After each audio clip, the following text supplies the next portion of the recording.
বাংলাদেশের রাজনৈতিক অলিগলিতে এখন শুধু গুঞ্জন নয়, এক ধরনের চাপা উত্তেজনা বিরাজ করছে। সাধারণ মানুষের চোখে হয়তো এখন কেবল নির্বাচনের ঢাকঢোল বাজছে, কিন্তু পর্দার আড়ালে যে খেলা শুরু হয়েছে তার আঁচ পাওয়া যাচ্ছে ঢাকার নীতি নির্ধারক মহলের বদ্ধ ঘরে। জামাত ইসলামী, যাদের শৃঙ্খলিত সাংগঠনিক শক্তি নিয়ে দেশীয় ও আন্তর্জাতিক রাজনীতিতে সব সময় একটা কৌতূহল থাকে, তারা এবার এমন এক চাল চেলেছে যা দেশের রাজনৈতিক মানচিত্রকে আমূল বদলে দিতে পারে। দীর্ঘদিনের রাজনৈতিক ছক ভেঙে তারা এখন যে পথে হাঁটছে তাকে অনেকেই বলছেন মাস্টার স্ট্রোক, আবার অনেকে বলছেন ঐতিহাসিক ঝুঁকি। খবরটি হলো, জামাত তাদের পূর্ব ঘোষিত প্রার্থীর তালিকা থেকে প্রায় 100 থেকে 120 জন প্রার্থীকে বাদ দেওয়ার চূড়ান্ত সিদ্ধান্ত নিয়েছে। এটি কোনো সাধারণ কাটছাট নয়, বরং এটি হলো একটি সুদূর প্রসারী ও গভীর পরিকল্পনারই অংশ, যারা ধাক্কা সরাসরি গিয়ে লাগবে প্রতিপক্ষ শিবিরের হৃৎপিণ্ডে। জামাতের মতো একটি ক্যাডার ভিত্তিক দল, যারা গত এক দশকের নানা প্রতিকূলতার মাঝেও নিজেদের সাংগঠনিক কাঠামোকে অক্ষুণ্ণ রেখেছে, তারা কেন নিজেদের সুচিন্তিত প্রার্থীকে মাঠ থেকে সরিয়ে দিচ্ছে? এর উত্তর খুঁজতে গেলে আমাদের প্রবেশ করতে হবে রাজনীতির সেই দাবার ঘরে, যেখানে আবেগ নয়, কেবল সমীকরণেই কথা বলে। জামাতের নীতি নির্ধারকরা খুব ভালো করে জানেন যে একা লড়াই করে সাময়িক বিজয় আসলেও বৃহত্তর লক্ষ্য অর্জন সম্ভব নয়। আগস্ট বিপ্লব পরবর্তী বাংলাদেশ তারা এখন নিজেদের সবচেয়ে বড় রাজনৈতিক শক্তি হিসেবে দাবি করছে, আর এই দাবির পেছনে মাঠের বাস্তবতাও রয়েছে। কিন্তু তারা কেবল বড় দল হিসেবে টিকে থাকতে চায় না, তারা চায় শাসন ক্ষমতায় একটি স্থায়ী অংশীদারিত্ব। আর সেই অংশীদারিত্ব নিশ্চিত করতেই তারা বড় ভাই সুলভ মানসিকতা নিয়ে ছোট দলগুলোকে জায়গা করে দিচ্ছে।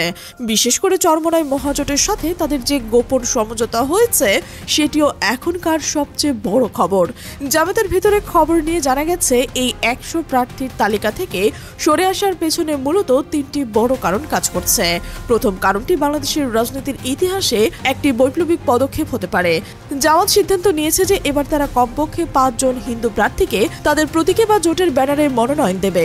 এটি কেবল একটি সাম্প্রদায়িক সম্প্রীতির বার্তা নয়, বরং জামাতের পুরো ভাবমূর্তি ঝেড়ে ফেলে একটি আধুনিক ও সর্বজনীন রাজনৈতিক দল হিসেবে আত্মপ্রকাশের কৌশল।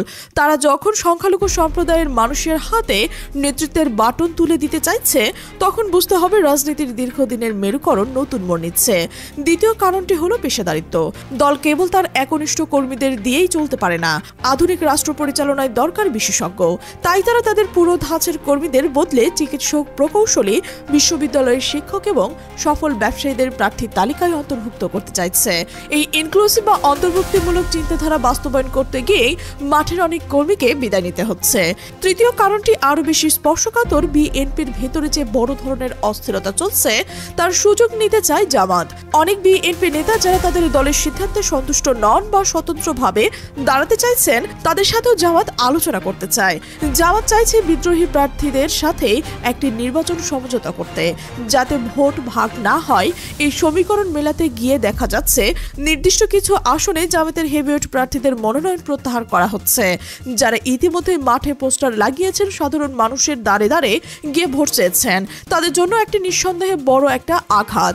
কিন্তু জামাতের হাইকমান্ডের বার্তা স্পষ্ট, ব্যক্তিগত আকাঙ্ক্ষার চেয়ে দল এবং জোটের বৃহত্তর বিজয়ী মুখ্য। এখন আসা যাক সেই প্রশ্নে, যা নিয়ে চায়ের কাপে ঝড় উঠেছে। চরমোনাই কতগুলো আসন পাবে?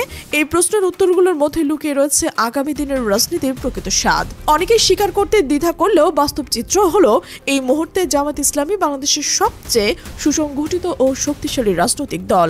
আগস্টের পরিবর্তনের পর তাদের কর্মী বাহিনী যেভাবে মাঠে নেমেছে এবং জনমত গঠন করছে, তাতে বিএনপি এখন দ্বিতীয় অবস্থানে চলে গেছে বলেই অনেকেই মনে করছেন। বিএনপির ভেতরে যখন অভ্যন্তরীণ কোন্দল আর সমন্বয়হীনতা কাজ করছে, জামাত তখন ঘড়ির কাঁটার মতো নিখুঁত পরিকল্পনায় এগোচ্ছে। অথচ এত বড় শক্তি হয়েও তারা যে ছাড় দিচ্ছে, তা বাংলাদেশে এর আগে কখনো দেখা যায়নি। বিএনপি যাদের জোটের শরিকদের 27টি আসন দিতে চেয়েছে, যা দিতেই তারা হিমশিম খাচ্ছে, সেখানে জামাত 120টি আসন ছেড়ে দিতে দ্বিধা করছে না। এই মানসিকতার পার্থক্যই বুঝিয়ে দেয় জামাত এবার কতটা ক্ষুধার্ত ক্ষমতার জন্য এবং কতটা তারা কৌশলী। চরমোনাই মহাজোটকে বাংলাদেশের তৃতীয় বৃহত্তম শক্তি হিসেবে মেনে নিয়ে জামাত তাদের আসন ছেড়ে দিচ্ছে, কিন্তু মাঠের রাজনীতিতে চরমোনাইয়ের অবস্থান এবং জামাতের অবস্থানের মধ্যে যে দুস্তর ব্যবধান তা ভুলে গেলে চলবে না। ঐতিহাসিকভাবে জামাত যেসব এলাকায় শক্তিশালী, যেমন সাতক্ষীরা, খুলনা, উত্তরাঞ্চল, সেখানে তাদের নিজস্ব ভোট ব্যাংক আছে যা অন্য কোনো দলের নেই। চরমোনাইয়ের সমর্থক বা মুরিদ সারা দেশে রয়েছে, কিন্তু কোনো নির্দিষ্ট আসনে জেতার মতো সংহত ভোট তাদের এখনো তৈরি হয়নি। এমনকি বরিশালের মতো বিভাগেও, যাকে অনেকে চরমোনাইয়ের দুর্গ ভাবছেন, সেখানেও বিএনপি বা জামাতের তুলনায় তারা পিছিয়ে রয়েছেন। 91 বা 96 নির্বাচনের পরিসংখ্যান বলে দেয়, যেখানে চরমোনাই পেয়েছে 2000 ভোট, সেখানে জামাত পেয়েছে 5000। আজও সেই অনুপাত বিশেষভাবে বদলায়নি, বরং জামাতের শক্তি আরও বেড়েছে। তা সত্ত্বেও চরমোনাইকে 30 থেকে 50টি আসন ছেড়ে দেওয়া হতে পারে। এটি চরমোনাইয়ের জন্য মেঘ না চাইতেও জলের মতো। যে দলটি সংসদের একটি আসনও পাওয়ার সম্ভাবনা ছিল না, তারা এখন 50টি আসনের জয়ের স্বপ্ন দেখছে। জামাতের অ্যাডভোকেট জুবাইরের একটি কথা এখন খুব প্রাসঙ্গিক হয়ে দাঁড়িয়েছে। তিনি বলেছেন, সংখ্যা দিয়ে নয়, আমরা প্রার্থী দিয়ে বিচার করছি জয়ের সম্ভাবনা দিয়ে। অর্থাৎ জামাত কেবল নিজেদের দলের লোক দিয়ে সংসদ ভরাতে চায় না, তারা চায় একটি শক্তিশালী ইসলামপন্থী ব্লক তৈরি করতে। তাদের এই রাজনৈতিক উদারতা বা স্যাক্রিফাইস আসলে বিএনপিকে মাঠ থেকে কৌশলে কোণঠাসা করার একটি উপায়। বিএনপি যখন 27টি আসনের বেশি ছাড়তে নারাজ, তখন জামাতের বড় বড় আসনে নিজেদের প্রার্থী সরিয়ে চরমোনাইয়ের মতো ছোট দলগুলোকে জায়গা দিচ্ছে, যাতে করে বিএনপি বিরোধী একটি শক্তিশালী মেরু তৈরি করে। এতে করে সাধারণ মানুষের কাছে এই বার্তা পৌঁছে যাচ্ছে যে জামাত কেবল ক্ষমতায় যাওয়ার কাঙাল নয়, তারা ইসলামী ঐক্যের বড় বিজ্ঞাপন হাতে চায়। মাঠ পর্যায়ে পরিস্থিতি এখন বেশ নাটকীয়। প্রার্থী তালিকা থেকে বাদ দেওয়া হচ্ছে, তারা হয়তো প্রকাশ্যে বিদ্রোহ করছে না দলের শৃঙ্খলার জন্য, কিন্তু তাদের কর্মীদের মধ্যে এক ধরনের হতাশা কাজ করতেই পারে। তবে জামাতের সাংগঠনিক কাঠামো এতটাই মজবুত যে কেন্দ্রীয় নির্দেশনা অমান্য করার নজির খুব কমই দেখা গেছে। কিন্তু এই 100 বা 120 জন প্রার্থী সরে যাওয়ার ফলে ওইসব আসনে জোটের যে নতুন প্রার্থী আসবে, তাকে জেতানোর দায়িত্ব কিন্তু জামাতের কর্মীদেরই নিতে হবে। এটি হলো এই পরিকল্পনার সবচেয়ে কঠিন অংশ। নিজেদের ভোট অন্যকে দিয়ে দেওয়া বা অন্য দলের প্রার্থীর জন্য জানপ্রাণ লড়িয়ে দেওয়ার রাজনৈতিকভাবে যতটা সহজ মনে হয়, বাস্তবে ততটাও সহজ নয়। তবে জামাত বিশ্বাস করে এই আত্মত্যাগের মাধ্যমে তারা সাধারণ মানুষের আস্থা অর্জন করবে। জামাতের 84 বছরের ইতিহাসে তারা অনেক চড়াই উতরাই দেখেছে, কিন্তু এবারের মতো এত বড় পরিসরে জোটের স্বার্থে নিজেদের অস্তিত্ব বিলীন করার উদ্যোগ আগে কখনোই নেয়নি। তাদের এই সাহসী পদক্ষেপ বাংলাদেশের রাজনীতিতে এক নতুন দিগন্তের উন্মোচন করতে পারে।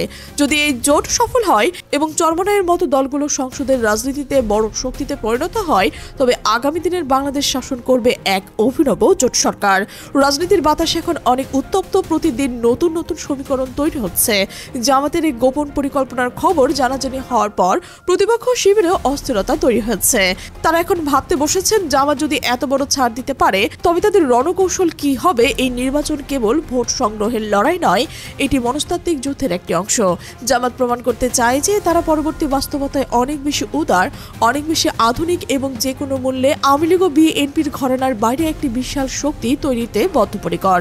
পরিশেষে বলা যায়, জামাতের এই প্রার্থীর তালিকায় বড় ধাক্কা কেবল তাদের নিজস্ব কর্মীদের জন্যই নয়, বরং এটি সারা দেশের রাজনীতির মাঠের হিসাব নিকাশ উল্টে দেওয়ার প্রথম ধাপ। চরমোনাই কত আসন পাবে বা হিন্দু প্রার্থীরা কত ভোট পাবেন, তা হয়তো নির্বাচনের দিন বোঝা যাবে, কিন্তু জামাত যে রাজনীতির চাল দিয়েছে, সবার চেয়ে এক ধাপ এগিয়ে গেছে, তা অস্বীকার করার কোনো উপায় নেই। তারা নিজেদের 100 প্রার্থীকে উৎসর্গ করে পুরো ক্ষমতার মঞ্চটি দখলে প্রস্তুতি নিচ্ছে। এই নীরব বিপ্লব যদি সফল হয়, তবে বাংলাদেশের রাজনৈতিক ইতিহাসে তা একটি বড় মাইলফলক হয়ে থাকবে। অপেক্ষা কেবল চূড়ান্ত তালিকার আর সেই আগুনের মতো উত্তপ্ত ভোটের ময়দানের। জামাতের এই ত্যাগের মহিমা বা রাজনৈতিক চাল শেষ পর্যন্ত তাদের কোন চূড়ায় নিয়ে যায়, তা দেখার জন্য উন্মুখ হয়ে আছে গোটা জাতি। বাংলাদেশের রাজনৈতিক ভবিষ্যৎ এখন এই 100 প্রার্থীর ত্যাগের বিনিময়ে পাওয়া নতুন সমীকরণের উপর দুলছে। এটি কি কেবল একটি রাজনৈতিক কৌশল, নাকি আগামীর কোনো মহাপ্রলয়ের ইঙ্গিত, তার সময় ও ব্যালট পেপারেই বলে দেবে। প্রিয় দর্শক, এই সার্বিক পরিস্থিতিতে আপনি কি মনে করছেন, অবশ্যই কমেন্ট বক্সে জানাবেন। আর আপনি যদি আমাদের চ্যানেলে নতুন হয়ে থাকেন, অবশ্যই সাবস্ক্রাইব করে বেল আইকনটি বাজিয়ে রাখুন। আমাদের সাথে থাকার জন্য ধন্যবাদ।